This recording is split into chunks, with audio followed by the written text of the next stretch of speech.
There comes a moment, rare, unsettling, and quietly earth-shattering, when the avoidant finally sees it. Not just the damage they've caused, but the truth they've spent years running from. It's not loud. It doesn't come with fireworks or breakdowns. It comes in silence, in reflection, in that sudden crack in their emotional armor when they realize they were wrong. About the people who love them, about the walls they thought would protect them, about the stories they told themselves to stay safe. Avoidants aren't heartless, they're hurt. But when reality finally confronts them, when the mirror refuses to lie anymore, everything shifts. It's not just about guilt. It's about grief. Grief for the love they pushed away, for the closeness they feared, for the healing they postponed in the name of self-protection. This isn't about blame, it's about awakening. And today, we're going to walk into that sacred, painful space where the avoidant begins to feel, begins to face, and maybe begins to change. It often doesn't happen in the middle of an argument or during a dramatic breakup. It happens quietly, sometimes in a moment of solitude, other times triggered by a memory or a kind gesture they didn't expect. When an avoidant realizes they are wrong, it is not a loud explosion, but a slow, almost imperceptible unraveling of a belief system they've built over years. The realization creeps in through the cracks of their emotional armor, a whisper they can't unhear. This moment is what we call the silent awakening. Avoidants spend much of their lives running, not in the physical sense, but emotionally. They learn early on that closeness can be dangerous, that vulnerability leads to pain, and that independence is safer than intimacy. So they build walls, subtle ones, strong ones. They master detachment, self-reliance, and emotional withdrawal. To them, this isn't cruelty, it's survival. But what they don't often realize is that in protecting themselves, they slowly damage the people who try to love them. And even more painfully, they damage their own capacity to be loved. The silent awakening happens when an avoidant finally begins to see this pattern. Maybe they've lost someone who mattered deeply, and the silence left in that person's absence is heavier than expected. Maybe they reread a message that once felt clingy and now feels heartbreakingly earnest. Or maybe they watch someone else receive the kind of love they secretly longed for but never allowed themselves to accept. Whatever the trigger, something shifts. It's no longer about defending their need for space. It becomes about questioning whether that space was ever truly what they needed, or just what they were conditioned to believe they deserved. This moment is deeply uncomfortable, not because they're suddenly ready to change, but because they can finally see the consequences of not changing. They begin to notice how often they dismissed people who cared, how quickly they turned cold when someone got too close, how much pain was masked as independence. And worst of all, they begin to understand that many of the people who walked away didn't do so because they were weak or needy, but because they were exhausted from trying to love someone who wouldn't let them in. The awakening is silent because there's no one to confess it to. Avoidants don't typically reach out with apologies or emotional revelations. That level of vulnerability still feels unsafe, so they sit with it. They remember moments they previously justified with cold logic and now see through a more honest lens. They start asking different questions. Was I really being true to myself? Or was I just afraid? Did I push them away because they were wrong for me? Or because they were getting too close? This self-awareness doesn't bring immediate change, but it marks the beginning of something powerful. The illusion of control begins to fade. The belief that they were protecting themselves starts to feel hollow. And in that raw silence, they begin to mourn, not just for the relationships that ended, but for the parts of themselves they never fully allowed to be seen. In many ways, the silent awakening is a form of internal collapse, but it's also the first step toward healing. It's the moment the avoidant finally stops running, not because they've been caught, but because they've realized there's nowhere left to run that doesn't lead to more emptiness. And in that stillness, they face themselves, not as the detached, in-control individual they've always tried to be, but as the human being who longs to be known, despite the fear. When avoidants finally realize they are wrong, one of the most devastating truths they confront is the weight of missed connection. It's not just about the relationships that ended, but about the depth that never happened. The emotional intimacy that was always within reach, but never fully embraced. This weight doesn't feel like sudden regret. It feels like a slow, aching awareness that they've lived their lives just inches away from something meaningful, and yet always out of sync with it. Avoidants often convince themselves that needing others is a weakness, that emotional closeness is dangerous, and that keeping distance is how they stay in control. But when that worldview begins to crack, they look back on their past, not with the cold logic they're used to, but with a deeper emotional clarity. They begin to feel the moments they ignored or dismissed, texts they left unanswered, vulnerability they shut down, affection they treated as overwhelming rather than beautiful. And in doing so, they start to see a pattern. They weren't protecting themselves from pain, they were depriving themselves of love. This realization is heavy because it's not theoretical. It's deeply personal. They remember people who tried, people who stayed longer than they should have, people who asked for connection, not control. And suddenly, the avoidant can no longer hold on to the story that those people were too much.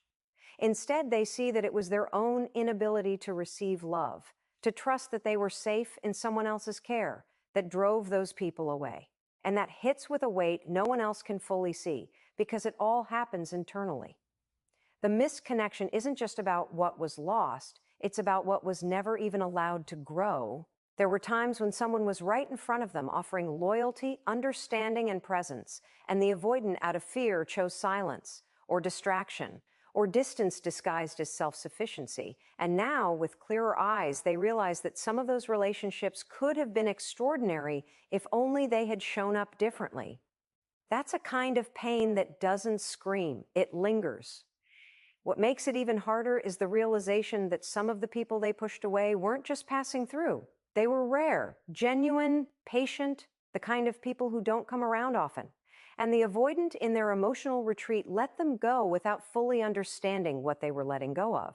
It wasn't just a person, it was a chance at closeness, at emotional safety, at something real. And those chances don't come back the same way. Even more haunting is when avoidants realize that the people they kept at arm's length were also hurting, that their silence wasn't neutral, it was felt, that the emotional distance wasn't just space, it was interpreted as rejection. They start to see how their self-protection didn't just guard their own heart, it fractured someone else's. And in hindsight, the weight of knowing they caused that kind of pain without fully understanding it at the time becomes almost unbearable. The avoidant now carries not only the loss, but also the knowledge that the connection didn't fail because it was wrong. It failed because they didn't know how to receive it. That weight is different from normal regret. It's a quiet mourning for the life they could have lived if only they had been more open, more brave, more willing to be vulnerable. And perhaps the heaviest part of all is the realization that some bridges can't be rebuilt, that the people they miss may have moved on, that their silence may have taught others to stop trying. And now, with the truth finally clear, they are left to carry what could have been, not as punishment, but as a lesson that healing must begin with honesty. Not just about what they did, but about what they didn't allow themselves to feel when it mattered most. When an avoidant realizes they are wrong, one of the most pivotal and painful stages is when their defenses begin to collapse. For most of their lives, these defenses have been their identity. Carefully crafted strategies of detachment, independence, and control that shielded them from emotional exposure. They didn't build walls out of malice. They built them out of necessity, usually rooted in early wounds, betrayal, neglect, conditional love, or environments where vulnerability was punished instead of nurtured. Over time, those walls became reflexes. Pull away when it gets too close, shut down when it gets too intense, distrust emotions, control everything. And in that controlled environment, they felt safe until they didn't. The collapse doesn't usually happen in a single moment. It unfolds in fragments. A conversation that lingers, memory they can't ignore, a realization that someone they pushed away isn't coming back this time. The emotional armor that once felt like protection now feels suffocating. The distance that gave them power now feels like isolation. And for the first time, they're forced to confront what lies beneath the surface: fear. Not just fear of others, but fear of themselves, their own needs, their longing, their unhealed pain. As these defenses start to break down, it feels like losing control, and that's terrifying for someone who has spent a lifetime clinging to it. Emotions they've buried for years begin to rise without warning. Guilt, sadness, yearning, even shame. They may find themselves reacting in ways they don't understand, feeling overwhelmed, restless, emotional, and confused. The things they used to brush off with ease now hit harder. That old message, that old photo, that person's name, They don't just remind them of the past, they confront them with who they were in the past. And that confrontation can be brutal. During this time, many avoidants experience internal chaos. The voices that used to justify their behavior, and I don't need anyone, Peme, we're too needy and better off alone, start to sound hollow.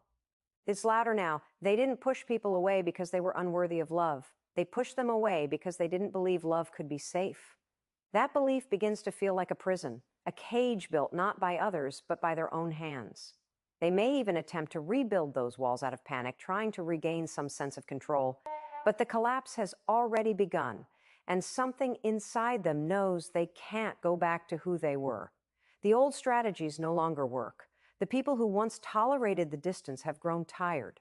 The excuses no longer silence the inner voice that keeps asking, "What are you really afraid of?" In this breakdown of defenses, something sacred can begin. It's the first time many avoidants allow themselves to be seen, not by others, but by themselves. Not as someone detached and strong, but as someone deeply human and deeply hurt.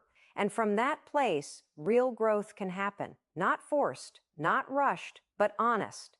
The collapse is painful, yes. It strips away illusions, it exposes wounds, but it also invites truth. They start to understand that strength isn't in avoiding closeness, but in facing it with courage.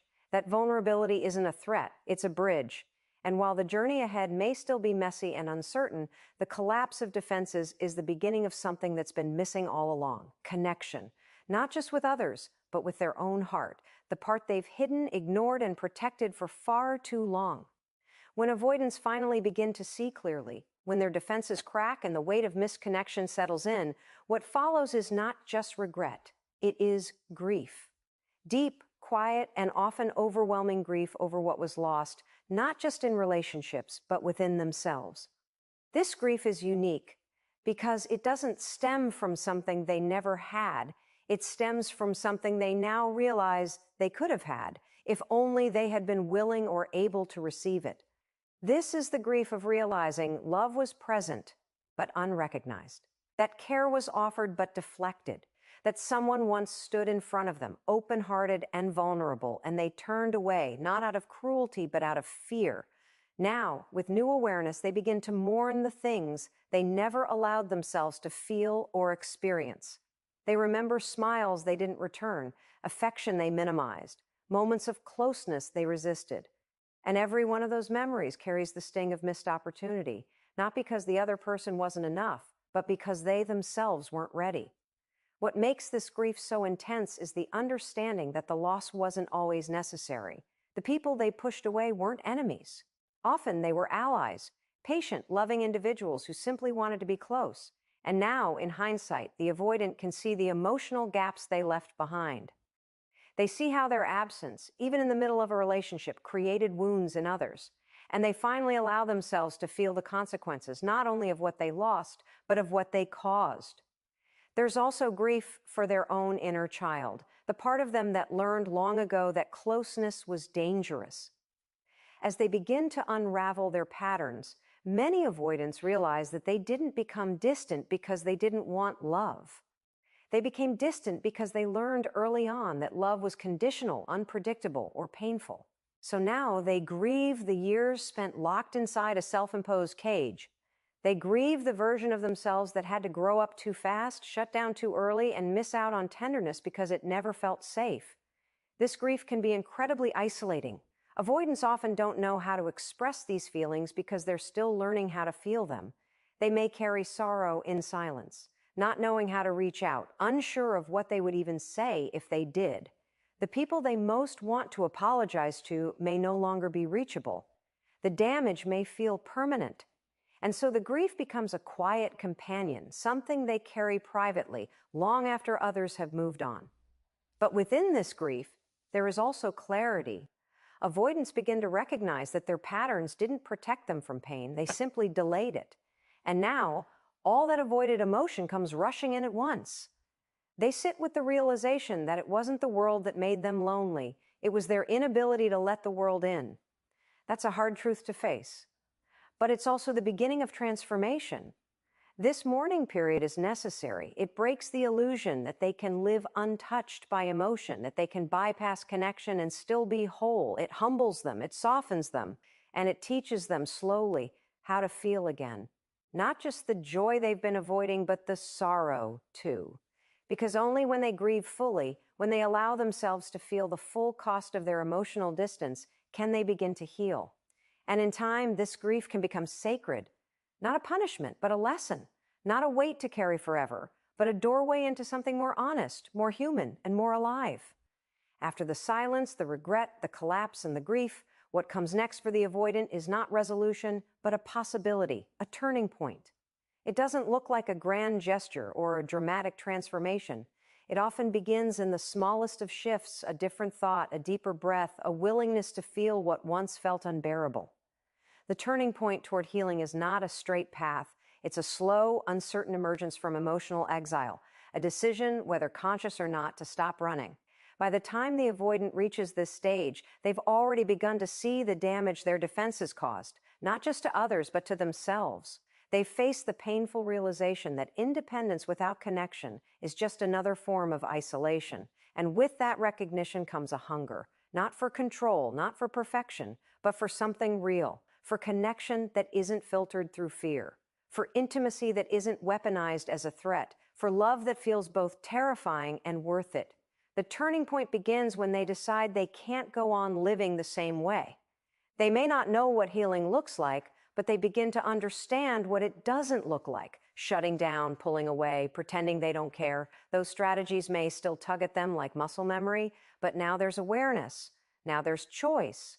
And with that choice comes power, the power to respond differently even when fear is present.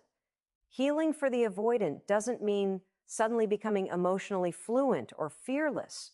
It means becoming honest, honest about their wounds, honest about their needs, honest about their longing to be loved and their fear of being hurt. For the first time, they start to own both of those realities at once. They stop trying to silence one to protect the other, and in that tension, they begin to grow.